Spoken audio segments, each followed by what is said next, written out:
नमस्कार जी। कहानियाँ यादों की में आपका स्वागत है। आज गुरुवार है और आज समय है फर्ज धारावाहिक के 15वें भाग का। आप सबको यह धारावाहिक अच्छा लग रहा है, यह जानकर बहुत अच्छा लगता है। हमेशा के जैसे मैं आपको बता रही हूँ कि इस धारावाहिक का कोई भी भाग अगर छूट गया हो तो डिस्क्रिप्शन बॉक्स में मैंने सारे पात्रों का और सारे धारावाहिकों के भाग का लिंक दिया हुआ है। तो अब प्रस्तुत है फर्ज धारावाहिक का 15वां भाग।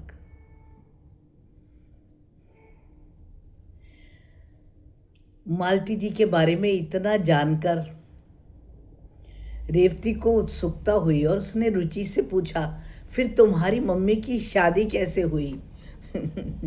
रुचि को तो चेहरे पर एक बार तो मुस्कान आ गई। उसने बोला, अरे भैया, शादी से पहले ये तो जानो प्रेम कैसे हुआ। बस पापा ने जो पहली बार नोट्स बनाकर मम्मी को दे दिए ना, तो मम्मी के लिए तो किसी ने कुछ करा ही नहीं था। पापा के द्वारा नोट्स बनाने ने उन्हें इतना प्रभावित करा कि पूछो ही मत। शायद पापा के आकर्षक व्यक्तित्व से भी ज़्यादा उन्हें पापा का इस तरह से नोट बनाना प्रभावित किया होगा।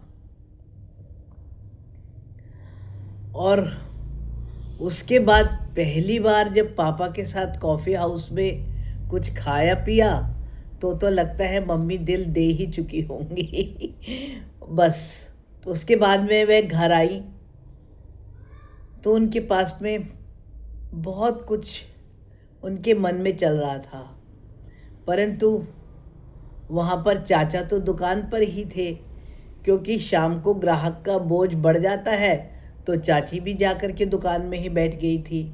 दीपक अपनी दुकान पर बैठा था और दीप्ति अपने सिलाई के काम में लगी थी। अकेली सी मम्मी।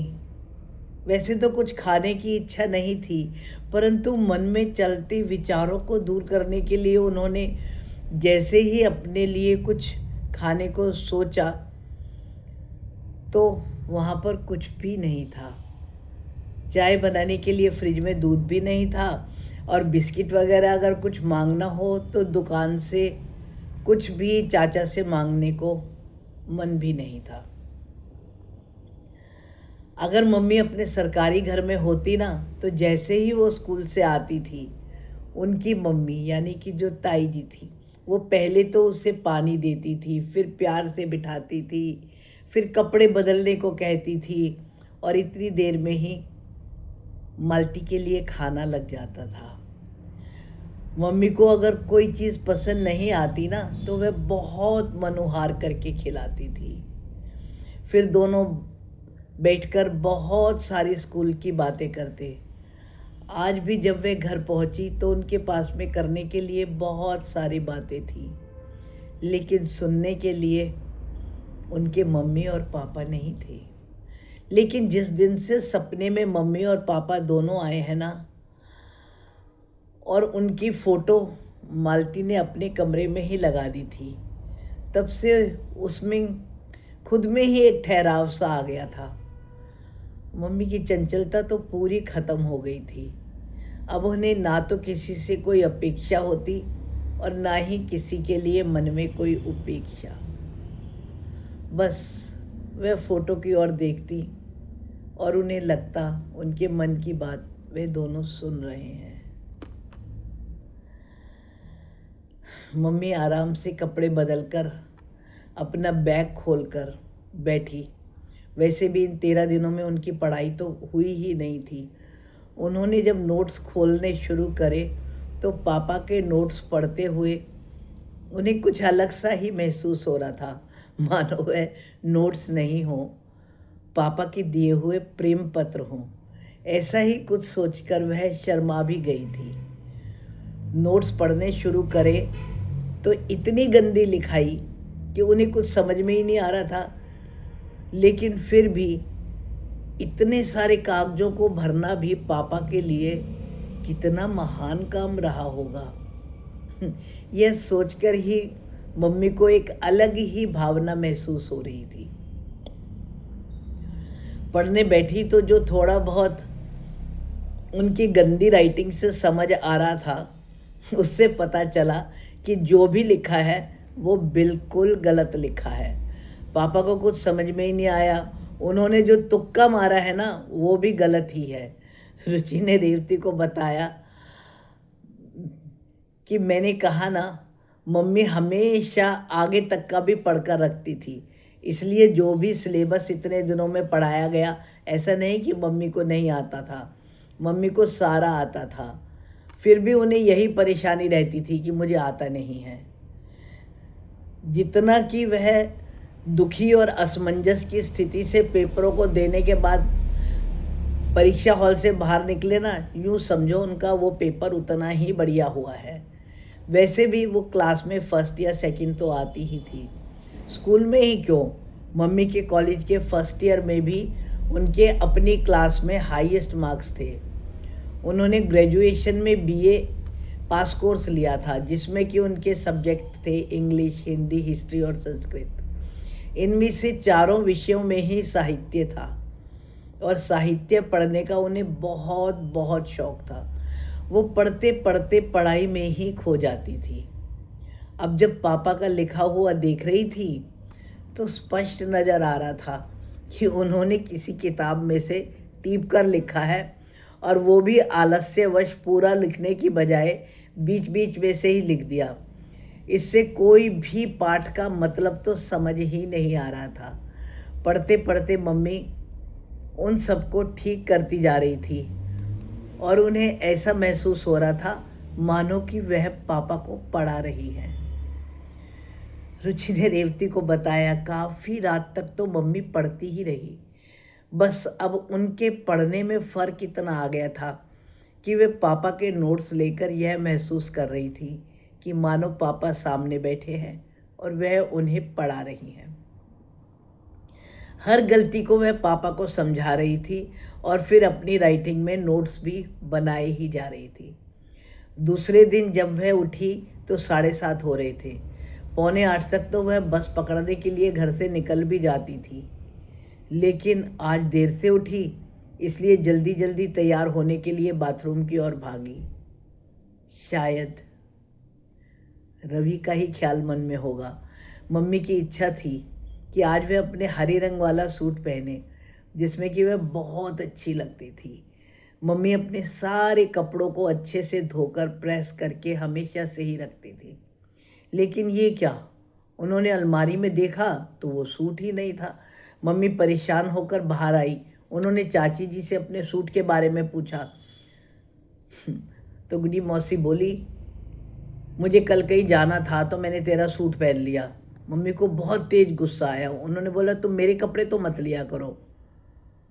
मम्मी ने चाची को कहा, कम से कम ऊपर की अलमारी में दरवाज़ा तो लगा था तो मेरे कोई कपड़े नहीं निकाल पाता था। यहाँ मेरी अलमारी पर दरवाज़ा भी नहीं लगा हुआ है, तो पापा वाली अलमारी मुझे दे दो।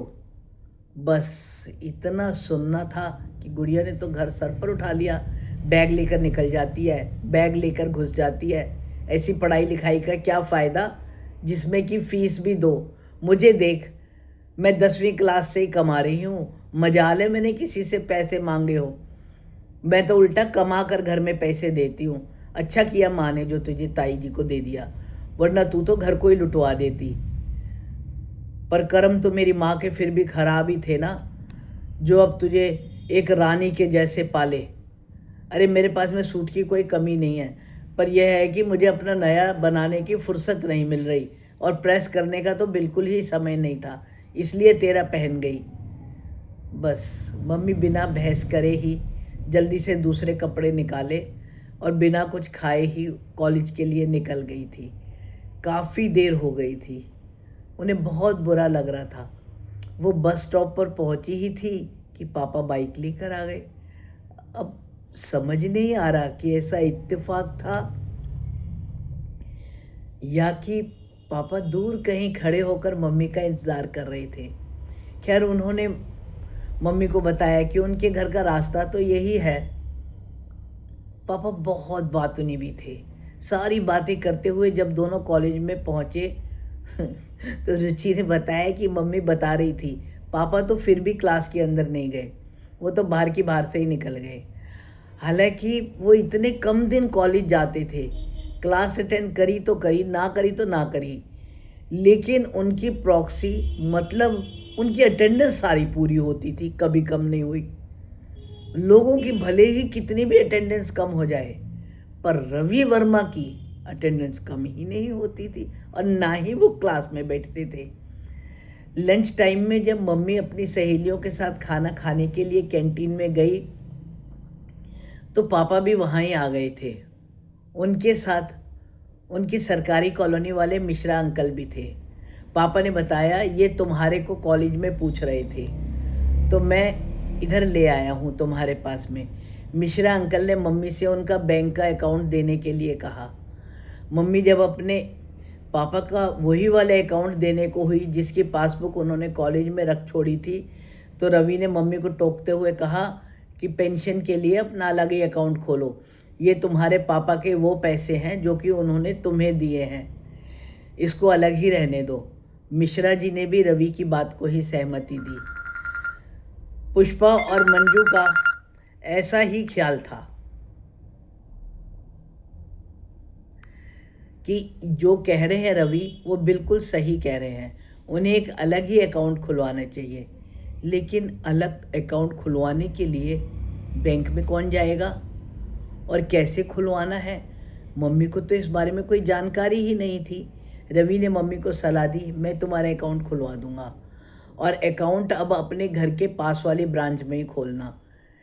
कभी कुछ पूछना हो और आना जाना हो तो तुमको फिर इस तरीके से मुश्किल नहीं होगी। पापा ने मम्मी को शाहदरा ही घर के पास बैंक अकाउंट खुलवाने की सलाह दी। उन्होंने मम्मी को कहा, कल जब तुम कॉलेज के लिए निकलोगी ना तो पहले हम बैंक में अकाउंट खुलवा देंगे, एक पीरियड मिस होगा पर कोई बात नहीं, उसकी अटेंडेंस मैं तुम्हें दिलवा दूंगा, मैं सर को कह दूंगा। अकाउंट खुलवा के मिश्रा जी का दफ्तर पास में ही था। उसी सरकारी कॉलोनी में ही तो मम्मी के पापा टीचर थे, लेकिन सरकारी दफ्तर के और भी कर्मचारी इस कॉलोनी में ही रहते थे, तो मिश्रा जी दफ्तर में ही थे और उनके कॉलेज के पास वाली ब्रांच में ही उनकी पोस्टिंग थी। रवि वर्मा ने कहा, मैं खुद मिश्रा जी को यह पेपर दे आऊँगा। दिन प्रतिदिन ना चाहते हुए भी पापा और मम्मी एक दूसरे के करीब आते ही जा रहे थे। वापस आते हुए भी पापा ने मम्मी को घर तक छोड़ने की पेशकश करी और वैसे ही घर जाने से पहले दोनों कॉफ़ी हाउस में बैठ गए थे। मम्मी को तो यूं भी शाहदरा वाले घर में जाना बिल्कुल अच्छा नहीं लगता था और ऐसे में पापा का साथ उनको बहुत अपनापन देता था। मम्मी ने सोचा कि वह पापा को बताएगी कि आपने नोट्स में क्या क्या गलतियां की है, लेकिन पापा को देखने के बाद वो उनसे कोई ऐसी बात ही नहीं कर पाई। पापा ने जब मम्मी को बताया कि बैंक में अकाउंट खुलवाने के लिए तुम्हें फ़ोटो इत्यादि लाने होंगे, तो मम्मी ने कहा, मेरे पास तो कोई फ़ोटो है ही नहीं। ऐसा करते हैं, चलो फिर हम पहले स्टूडियो से फ़ोटो खिंचवा लें, फिर कल हम फ़ोटो ले लेंगे और तुम्हारे बैंक में अकाउंट सोमवार को खुलवा लेंगे। ठीक है, मम्मी ने कहा और दोनों एक फ़ोटो स्टूडियो में चले गए। रुचि ने रेवती को बताया, उस समय मोबाइल इत्यादि कुछ थोड़े ही होते थे। वो तो ऐसा समय था जबकि फ़ोटोस्टेट भी शायद नहीं ही होता होगा। उस समय सब कुछ टाइप करके ही अटेस्ट करवाना होता था, ऐसा मम्मी ने बताया था। वो दोनों जब स्टूडियो में फ़ोटो खिंचवाने के लिए गए तो पापा ने मम्मी से कहा, एक फ़ोटो हम दोनों भी साथ खिंचवा लें। मम्मी मना नहीं कर पाई, क्योंकि मैंने अब भी देखा था मम्मी कभी भी पापा के सामने कुछ बोल ही नहीं पाती थी। पापा को शुरू से ही मनमानी करने की आदत थी। भाई पापा थे भी तो अपने पापा के इकलौते लाडले बेटे। फ़ोटो खिंचवाने के बाद जब वो निकले और पापा ने मम्मी को बस स्टॉप पर ही छोड़ दिया, घर जाने पर चाची और चाचा तो हमेशा के जैसे ही दुकान पर थे। गुड़िया अपने कपड़ों को सिलने में लगी थी और बिट्टू अपनी दुकान छोड़कर घर पर आया था। शायद उसे कोई सामान लेने के लिए रात को देर तक दुकान पर बैठना हो। उसने आते ही गुड़िया से खाना बनाने के लिए कहा। गुड़िया ने मम्मी को देखते ही बोला, ये जो मालती है ये सिर्फ घर में बैठ कर के खाना खाएगी ही, इसको घर का कोई काम नहीं करना क्या? सुबह बैग उठाती है और चली जाती है। मम्मी को वैसे ही सुबह वाली बात पर गुड़िया पर बहुत गुस्सा आया होगा, तो उन्होंने बोला, मैं कुछ खा कर के भी नहीं गई थी तो मैं क्या करूं? जल्दी उठ, अपना बना। तू कोई यहाँ पर शहजादी थोड़े ही ना है। मैं अपना खाना 7वीं क्लास से खुद बनाती हूँ। गुड़िया की चिल्लाने की आवाज़ सुनकर चाची बाहर आई तो बिट्टू तो गुस्से में बिना खाना खाए ही चला गया था। अब घर का बेटा बिना खाना खाए चला जाए, ये बात तो चाची के लिए असहनीय थी। उनमें लड़कियों के प्रति भले ही दुर्भावना हो या ना हो, लेकिन लड़का बिना खाना खाए चला जाए, ये तो चाची सहन ही नहीं कर पाती। वो ज़ोर ज़ोर से चिल्लाने लगी, तुम्हें शर्म नहीं आती? घर में 2 बहनों के होते भाई भूखा चला गया। फिर वो मम्मी की ओर देखकर बोली, इस तरीके से यहाँ काम नहीं चलेगा, तुम्हें घर का काम तो सीखना ही पड़ेगा। कल को तुम्हारा भी शादी ब्याह करना है। क्या बोलूँगी तुम्हारे ससुराल वालों को कि इसे कुछ भी नहीं आता? भाभी को क्या फर्क पड़ता था? वो स्पष्ट रूप से अपनी जेठानी ताई जी यानी कि मालती की ताई जी के लिए कह रही थी, जिनको कि उसने मालती को गोद दिया था। उन्होंने बोला, भाभी को क्या फ़र्क पड़ता था? वो भला तुम्हें क्यों सुखाती? वो कोई तुम्हारी माँ थोड़ी ही थी। उसके बाद उनका जो मन आया उन्होंने अपनी जेठ और जेठानी के लिए बोला। मम्मी का मन हुआ कि वो उस रात ही घर छोड़कर भाग जाए। बहुत रोए, वो बहुत रोई। ये सब बताते हुए रुचि का भी मन खराब ही हो रहा था। तभी वह चुप हो गई। रेवती ने रुचि का हाथ पकड़ा और बोला, चलो आंटी जी को देखते हैं वो क्या कर रही हैं। और दोनों उनके पास